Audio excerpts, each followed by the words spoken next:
Good morning, students. Today is going to be the last class as far as this fifth chapter is concerned. ये legislative chapter जो हम कर रहे थे, ये fifth chapter ये आज complete हो जाएगा इस class में. Okay. Let us see what are the topics that are left here. Now we have seen the functioning of the legislature. देख चुके हैं legislature का क्या मतलब है. Indian Parliament, both the houses, Rajya Sabha, Lok Sabha, उनके पावर्स में क्या डिफरेंस है, वो सारी चीज़ें हम जान चुके हैं. Okay, now let us see how does the parliament control the executive. Parliament के बहुत सारे फंक्शन है, वो हमने देखा था कि पार्लियामेंट कानून बनाता है. उसके अलावा एक और फंक्शन होता है that it controls the executive. Now executive को कैसे कंट्रोल करते हैं? By executive we mean the government. Okay, government कैसे फॉर्म होती है ये जानना सबसे ज़रूरी है कि गवर्नमेंट कैसे फॉर्म होती है. लोकसभा के इलेक्शंस होते हैं जिन्हें हम जनरल इलेक्शंस कहते हैं, एंड उन जनरल इलेक्शंस में जिस पार्टी को मेजॉरिटी मिलती है that party of course forms the government. And Lok Sabha का जो लीडर होता है, इनफैक्ट मेजॉरिटी जिसको सपोर्ट करती है, ही बिकम्स द प्राइम मिनिस्टर. वो अपने कैबिनेट मिनिस्टर्स को चुनते हैं और इस तरह से गवर्नमेंट फॉर्म हो जाती है. समहाउ क्योंकि प्राइम मिनिस्टर के पास मेजॉरिटी है लोकसभा में एंड वही सबसे ज़्यादा मैटर करता है, so in a way what the executive wants, what the prime minister wants, what his cabinet ministers want. Okay, तो कैबिनेट जो चाहेगा, काउंसिल ऑफ मिनिस्टर्स जो चाहेंगे, जिसमें प्राइम मिनिस्टर खुद भी शामिल होते हैं काउंसिल ऑफ मिनिस्टर्स में, तो जो काउंसिल ऑफ मिनिस्टर चाहेंगे इवेंचुअली वही पार्लियामेंट में होता है. तो फिर क्या डिफरेंस है? यहाँ तो उल्टा हो रहा है. Executive is controlling the parliament. क्या पार्लियामेंट का कोई कंट्रोल नहीं है एग्जीक्यूटिव पर? है, और वही हम टॉपिक पढ़ने जा रहे हैं कि पार्लियामेंट किस तरह से एग्जीक्यूटिव को कंट्रोल करता है. ये तो क्लियरली दिख रहा है कि एग्जीक्यूटिव बहुत हद तक पार्लियामेंट के फंक्शन को कंट्रोल करते हैं. लेजिस्लेशन वही होते हैं, कानून वही बनते हैं जो कि गवर्नमेंट चाहती है, जो कि कैबिनेट अप्रूव करता है. तो कोई भी कानून शायद इंडिया में बनना पॉसिबल नहीं है जिसे कि कैबिनेट अप्रूव न करे, क्योंकि जब तक गवर्नमेंट न चाह रही हो, क्योंकि उनके पास मेजॉरिटी है एंड कानून बनाने के लिए आपको मेजॉरिटी की ज़रूरत है. But there are many a times it happens कि लोकसभा में मेजॉरिटी है, राज्यसभा में मेजॉरिटी नहीं है. ओके, लोकसभा में मेजॉरिटी होना तो कंपलसरी है, नहीं तो गवर्नमेंट ही नहीं फॉर्म होगी. लेकिन कई बार ऐसा होता है कि लोकसभा में मेजॉरिटी होने के बावजूद भी राज्यसभा में मेजॉरिटी हो, ऐसा ज़रूरी नहीं है. और क्योंकि लॉस बनाने के लिए दोनों पार्लियामेंट से, दोनों हाउसेज से अप्रूवल चाहिए, इसलिए कई बार गवर्नमेंट को अपने पार्टी मेंबर्स के अलावा भी बाकी पार्टी मेंबर्स का भी सपोर्ट चाहिए होता है. मतलब parliament is important because government तो many a times it could happen that it is controlling only Lok Sabha and not Rajya Sabha. लेकिन बहुत सारे तरीके हैं जिस तरह से पार्लियामेंट कंट्रोल करता है, वो हम जानेंगे. यहाँ पे एक वर्ड यूज़ किया गया है आपके बुक में that is called cabinet dictatorship. Okay, ये कैबिनेट डिक्टेटरशिप क्या है? ये जो मैं अभी आपको बता रहा था,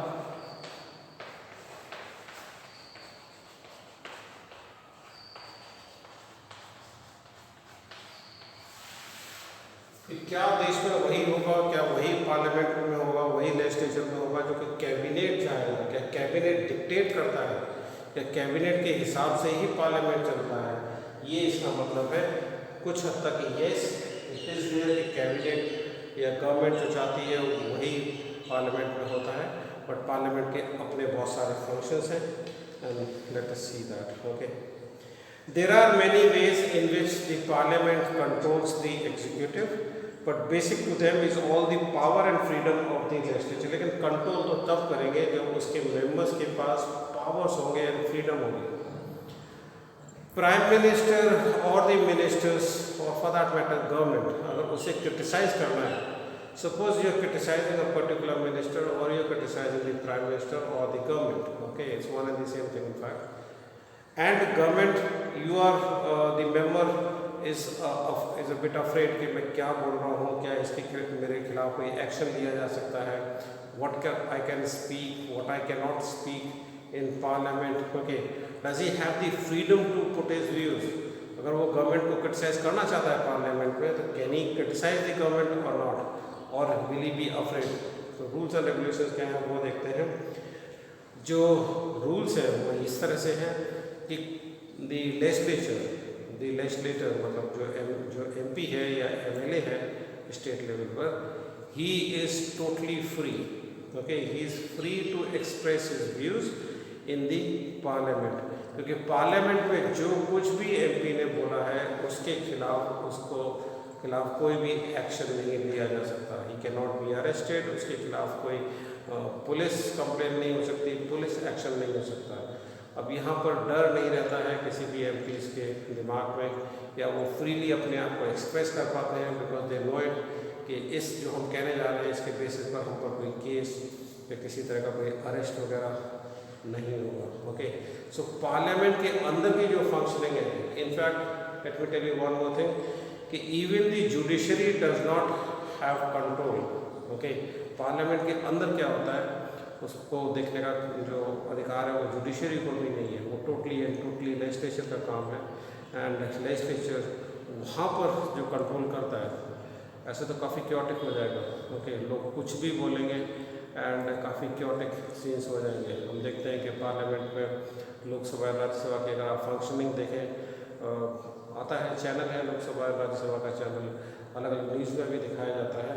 and if you see that there are lot of members who leave their seats, come down to the well of the house. well वो जगह होती है जहाँ स्पीकर सामने होता है और उसके आगे कुछ ऑफिशियल्स लोग बैठे होते हैं जो कि they are not members of parliament, वो मोस्टली स्टाफ होता है उनका.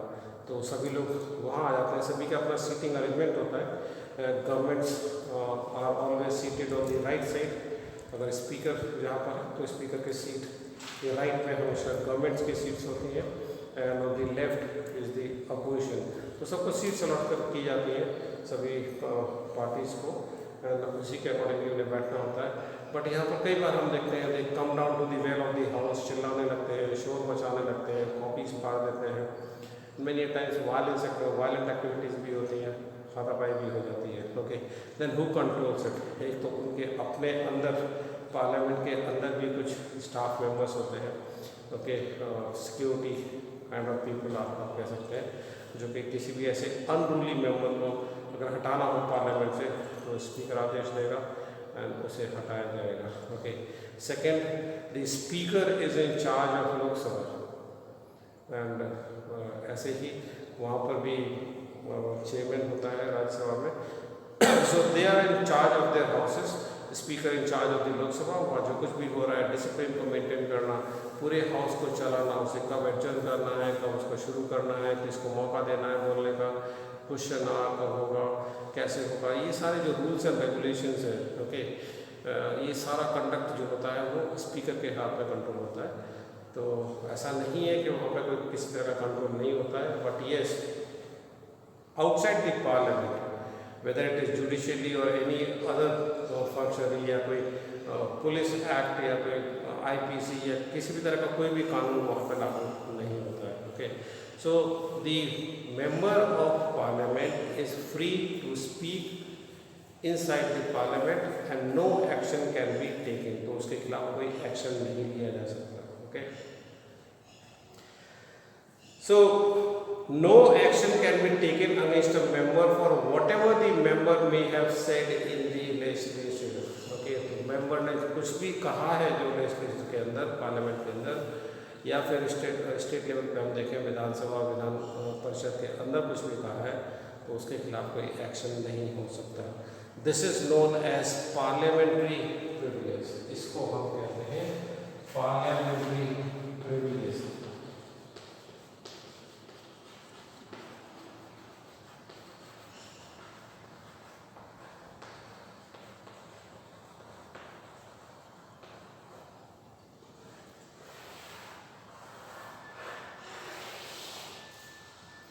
फ्रेंच रिवॉल्यूशन में आपने देखा है वहाँ पर first state and second state को कुछ प्रिविलेजेस मिले हुए थे. प्रिविलेजेस ये जो स्पेशल अधिकार होता है, स्पेशल राइट्स, उन्हें हम प्रिविलेजेस कहते हैं. ये प्रिविलेजेस पार्लियामेंट के अंदर लोग जो हैं पार्लियामेंटेरियंस हैं उनके पास है, हर किसी के पास नहीं है. ओके, सो ये इसको हम पार्लियामेंट्री प्रिविलेज कहेंगे. But whether there has been a breach of this parliamentary privilege और नॉट, इसका कोई गलत इस्तेमाल हुआ है, किसी ने गलत फ़ायदा उठाया या नहीं उठाया, इसको देखने का काम स्पीकर का है. Okay, so the presiding officer of the legislature, okay, has the final general powers in deciding matters of breach of privilege. breach of privilege का मतलब होता है कि आपको privilege तो दे दिया लेकिन उस privilege का आपने गलत इस्तेमाल किया है या नहीं, ये कौन डिसाइड करेगा? जैसे पार्लियामेंटेरियंस के पास ये प्रिविलेज हो गया कि वो कुछ भी बोल सकते हैं, बट कुछ भी does not mean everything. Okay, what is right and what is wrong आप किस हद तक बोल सकते हैं, ये कौन डिसाइड करेगा कि ये प्रिविलेज किस हद तक है मेंबर के पास? This is decided by the speaker of Lok Sabha.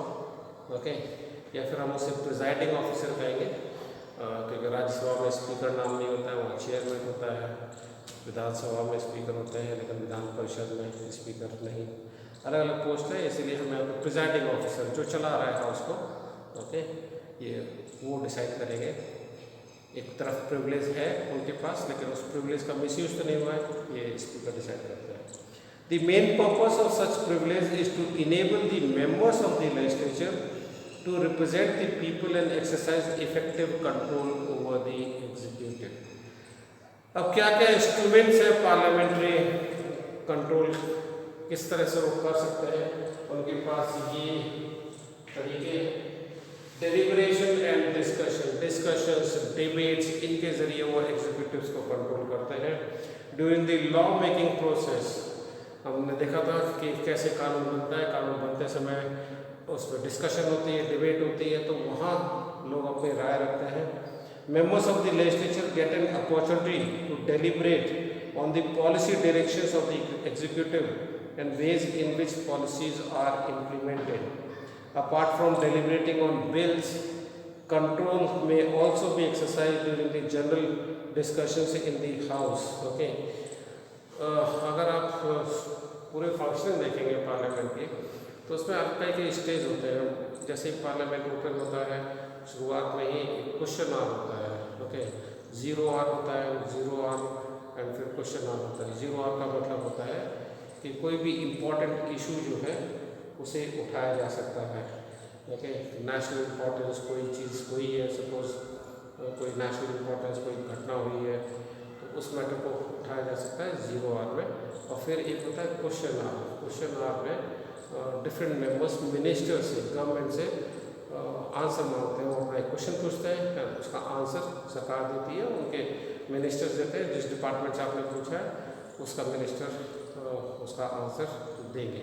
Okay, थोड़ा सा मॉनिटर्ड होता है. ऐसा नहीं है कि आप सीधे खड़े हुए और आपने कोई भी सवाल पूछ लिया. ये पहले से होता है कि किसके क्वेश्चंस कौन पूछेगा क्वेश्चंस एंड कौन से मिनिस्टर्स का जवाब देने का टर्न है. ये सब स्पीकर्स वगैरह रेगुलेटेड होता है काफ़ी हद तक.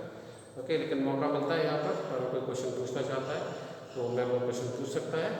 एंड मिनिस्टर जिससे पूछा गया है, गवर्नमेंट से पूछा गया है, तो उनको आंसर उसका देना होता है. उसे हम कहते हैं क्वेश्चन आवर. तो क्वेश्चन आवर एंड 0 आवर ये काफ़ी इम्पोर्टेंट डिस्कशन वगैरह होते हैं. लेकिन यहाँ पर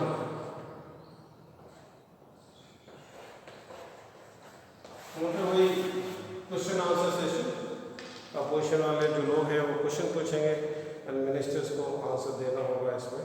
तो ये कंट्रोल करने वाली बात है कि अगर कुछ गलत कर रही है गवर्नमेंट या मिनिस्टर्स जो गवर्नमेंट से जवाब मांगते हैं लोग. Okay,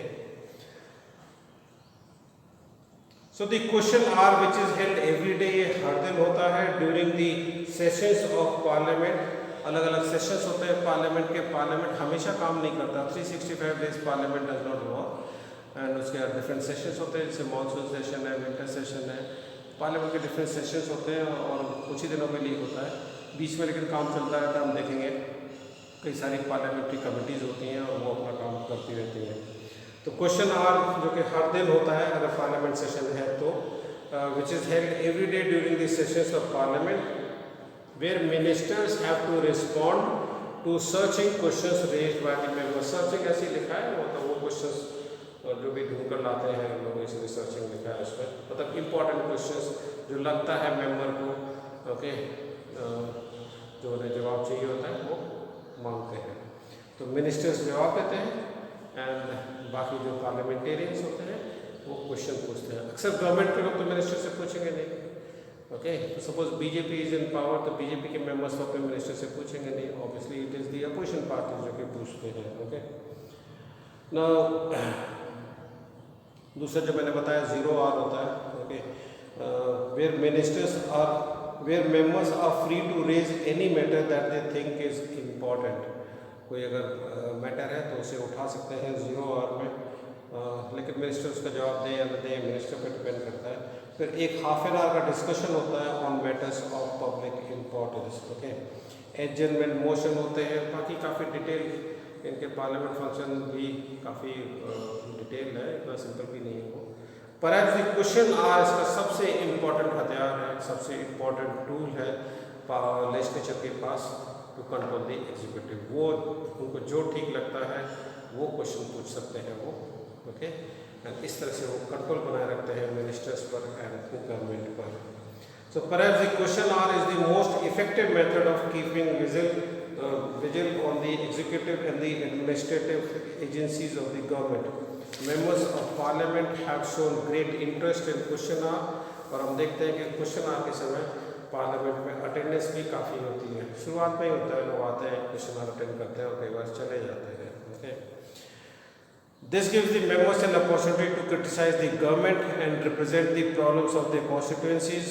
The question are so heated, इसमें कई बार होता है कि मेंबर्स अपनी ऊंची आवाज़ में बात करने लगते हैं, चिल्लाने लगते हैं, लोग वेल ऑफ द हाउस में आ जाते हैं। मैंने बताया काफ़ी ये वायलेंट मतलब हीटेड डिबेट्स होती हैं वहाँ पर।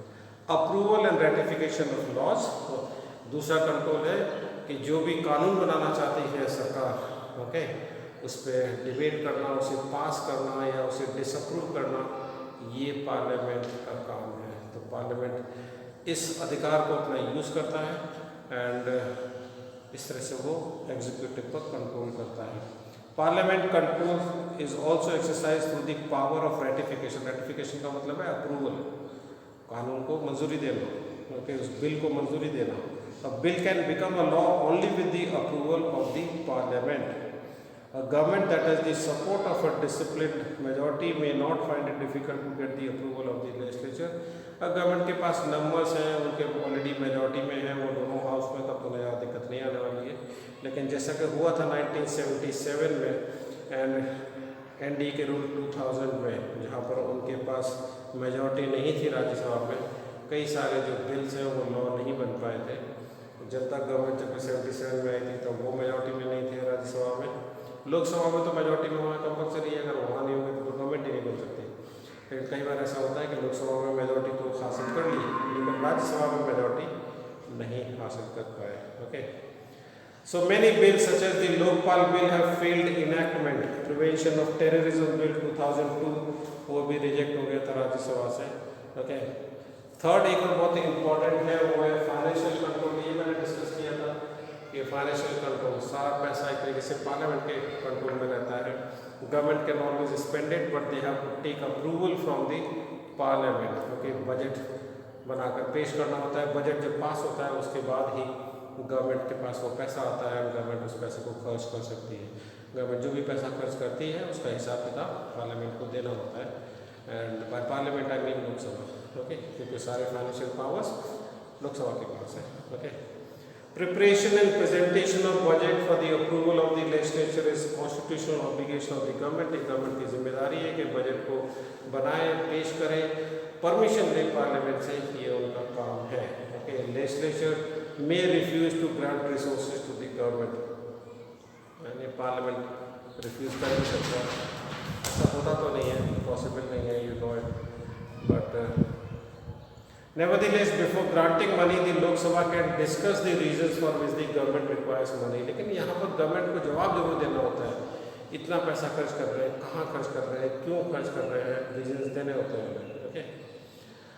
सबसे बड़ा हथियार है नो कॉन्फिडेंस मोशन। अगर इसमें इफेक्टिवली देखा जाए कि क्या चीज़ सबसे इम्पोर्टेंट है, तो वो एक क्वेश्चन आर बहुत इम्पोर्टेंट है, नो कॉन्फिडेंस मोशन। अगर गवर्नमेंट काम नहीं कर रही है ठीक से एंड गवर्नमेंट के ही लोग लगता है कि मेजॉरिटी अब जा सकती है, कुछ लोग गवर्नमेंट का साथ छोड़ सकते हैं, ऐसे में नो कॉन्फिडेंस मोशन लाती है अपोजिशन, ओके। तो पार्लियामेंट में गवर्नमेंट के खिलाफ, एग्जीक्यूटिव के खिलाफ एक नो कॉन्फिडेंस मोशन कि प्रूव करो अपनी मेजोरिटी, या फिर वहाँ पे गवर्नमेंट को प्रूव करनी होती है अपनी majority. The parliament to ensure executive accountability is the no confidence motion. However, after 1989, several governments have been forced to resign due to lack of confidence of the House. जब कोalition governments होते हैं, कई सारे parties मिलकर सरकार बनाती है, तो कई बार बीच में कोई पार्टी अपना सपोर्ट विड्रॉ कर लेती है और जो गवर्नमेंट होती है वो माइनॉरिटी में आ जाती है, फिर उसके खिलाफ नो कॉन्फिडेंस मोशन ला देती है अपोजिशन, और इस तरह से सरकारें गिर जाती हैं, दोबारा से इलेक्शंस होता है। तो ऐसा अक्सर तब हो सकता है जब जो रूलिंग पार्टी है उसके पास मेजॉरिटी ना हो तब। अभी government I don't see that happening because they are already in majority. तो अगर सारी पार्टीज को छोड़ के चली जाती हैं फिर भी वो उनके पास नंबर्स हैं, तो अभी तो ऐसा पॉसिबल नहीं है। लेकिन बीच में जब कोएलिशन गवर्नमेंट्स हो रही थी, जब कई सारी पार्टीज मिलकर सरकार बना रही थी, तब नो कॉन्फिडेंस मोशन कई बार आया और कई बार सरकारें गिरी। ओके, तो ये बहुत बड़ा हथियार है, बहुत बड़ा टूल है पार्लियामेंट के पास एग्जीक्यूटिव को कंट्रोल करने का। ओके, इसके अलावा कुछ कमिटीज़ होती हैं। मैंने बताया था कि लॉ कैसे पास होता है। समटाइम्स जो लॉ है वो कमिटीज़ के पास जाता है, कमिटीज़ में डिस्कशन होता है एंड फिर वो पार्लियामेंट में आता है डिबेट एंड डिस्कशन के लिए। काफ़ी हद तक उसका डिस्कशन वही ख़त्म हो जाता है कमिटीज़ में। ओके, नाउ कमिटीज़ में अलग अलग पार्टी के लोग होते हैं। एक कमेटी होती है joint parliamentary committee. Joint parliamentary committee में दोनों हाउस के मेंबर्स होते हैं, लोकसभा और राज्यसभा के। तो डिफरेंट कमिटीज़ हैं एंड इन कमिटीज़ का भी इम्पॉर्टेंट फंक्शन है। A significance feature of the legislative process is the appointment of committees for various legislative purposes.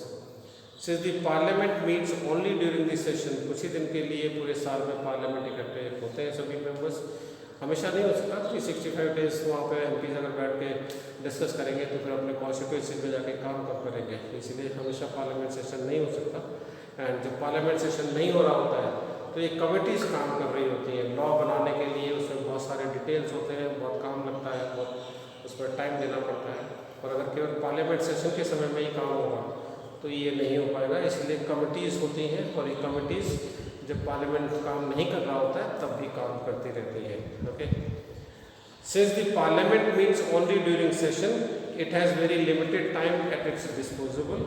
The making of law for instance requires in depth study of the issue under consideration. इसलिए various ministries looking into expenditure incurred by various departments, investigation case of information of corruption. Parliamentary committees perform such functions. Since 1983, India has developed a system of parliamentary standing committees. ये important है। 1983 के बाद हमने standing committees का system कर लिया। ये standing committees पूरा पार्लियामेंट डिस्कस करे उसमें थोड़ा प्रॉब्लम होता है, इसीलिए select committees and standing committees वगैरह बहुत important है। There are 20 such departments and related committees. Okay, 20 से ज़्यादा ऐसी कमिटीज़ हैं। Standing committees supervise the work of various departments, उनका बजट, उनका एक्सपेंडिचर, बिल्स वगैरह जो आ रहे हैं हाउस में, ये सारा काम इंटरनल वर्किंग जो है वो ये स्टैंडिंग कमिटीज़ देखते हैं। इन स्टैंडिंग कमिटीज़ के अलावा जॉइंट पार्लियामेंट्री कमिटीज़ भी होती हैं। कोई बहुत बड़ा इशू है, अपोजिशन डिमांड करती है कि government joint parliamentary committee setup करे। जॉइंट पार्लियामेंट्री कमेटी में दोनों हाउस के मेंबर्स होते हैं, अलग अलग पार्टीज़ के मेंबर्स होते हैं और फिर वो किसी पर्टिकुलर इश्यूज़ को इन्वेस्टिगेट करती है। Okay, the committee system has reduce the burden of the parliament. ये बहुत इंपॉर्टेंट है कि कमिटीज़ के बनने से क्या हुआ है, the burden of parliament has been reduced. Okay,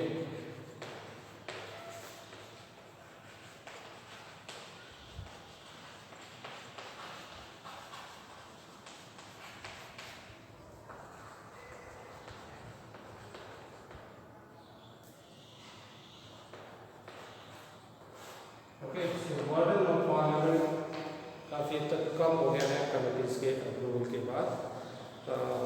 जो पार्लियामेंट को बहुत सारा काम अब नहीं करना होता है और काफ़ी हद तक काम इन कमिटीज़ में ख़त्म हो जाता है। Okay, parliament has mainly approve the work done in the committees with few occasional alterations. तो ठीक से लॉ को स्टडी करने के लिए वो जो सेलेक्ट कमिटीज़ या जो पार्लियामेंट्री कमिटीज़, जो डिफरेंट कमिटीज़ हैं जिनके अलग अलग नाम है, ये कमिटीज़ बहुत इंपॉर्टेंट है क्योंकि इन कमिटीज़ में कम मेंबर्स होते हैं। सपोज पार्लियामेंट में कोई डिस्कशन होना है वो 300, 400, 500 के करीब हो सकते हैं एक बार में, लेकिन यहाँ पे 30-40 मेंबर्स होते हैं। तो डिस्कशन करना एंड नॉलेजेबल उसी इशू पर जिनको जानकारी होती है उन्हें ही कमेटी में रखा जाता है, तो उनके लिए बहुत डिस्कशन, हेल्दी डिस्कशन हो पाता है एंड प्रॉपर तरीके से वर्किंग हो पाती है। ओके, एक और तरीका है कि पार्लियामेंट अपने आप को कैसे रेगुलेट करता है। मैंने बताया कि पार्लियामेंट के अपने भी रूल्स एंड रेगुलेशंस होते हैं, ये अक्सर स्पीकर्स बनाते हैं एंड स्पीकर्स देखते हैं। एंटी डिफेक्शन लॉ एक बहुत इंपॉर्टेंट है, जहाँ पर एक पार्टी के टिकट से आपने इलेक्शन लड़ा, फिर आप पार्टी छोड़कर दूसरे तो उसमें ग्रुप में शामिल हो गए। यहाँ पर स्पीकर डिसाइड करता है कि इस मेंबर के खिलाफ एंटी डिफेक्शन लॉ लागू होगा या नहीं होगा। ये एंटी डिफेक्शन लॉ 1985 में आया था। 1985 के बाद, क्योंकि 85 से पहले हम देखते हैं कि बहुत सारे लोग किसी पर्टिकुलर पार्टी से टिकट लेके इलेक्शन लड़ते थे और फिर उन्हें लगता था कि दूसरी पार्टी में जाने में फ़ायदा है या उसकी सरकार बनने वाली है या फिर वो प्रॉमिस कर रहे हैं कि आपको मिनिस्टर बना देंगे या फिर आपको पैसे दे रहे हैं। तो कई MPs MLAs अपनी पार्टी जिससे वो इलेक्शन जीत कर आए थे उसे छोड़कर दूसरी पार्टी ज्वाइन कर लेते थे। ओके, तो इसके खिलाफ एंटी डिफेक्शन लॉ अब आ गया है 1985 के बाद। अब ऐसा करना मुश्किल है। अब अगर कोई ऐसा मेंबर करता है तो फिर उसकी मेंबरशिप चली जाती है। ओके, इसलिए अब ये होता नहीं है ज़्यादा। ओके, तो ये this was the last topic in chapter legislature, chapter number 5, and then in the next chapter will be judiciary. Okay, तो judiciary देखेंगे, वहाँ पर भी हमारे different levels हैं, supreme courts, high courts and then lower courts हम देखते हैं, डिस्ट्रिक्ट कोर्ट है। तो वो फंक्शन देखेंगे जुडिशरी में, कैसे जुडिशरी कंट्रोल करता है दोनों को, लेजिस्लेचर को एंड एग्जीक्यूटिव को। वो एक बहुत इंपॉर्टेंट एस्पेक्ट है कि जुडिशरी को काफ़ी हद तक कंट्रोल करता है लेजिस्लेचर, क्योंकि अगर जजेस कुछ गलत करेंगे तो उसके खिलाफ पार्लियामेंट इम्पीचमेंट ला सकता है जजेस के खिलाफ। गवर्नमेंट कंट्रोल करती है बाय अपॉइंटिंग जजेस, तो एग्जीक्यूटिव एंड लेजिस्लेचर दोनों ही कंट्रोल करते हैं जुडिशरी को।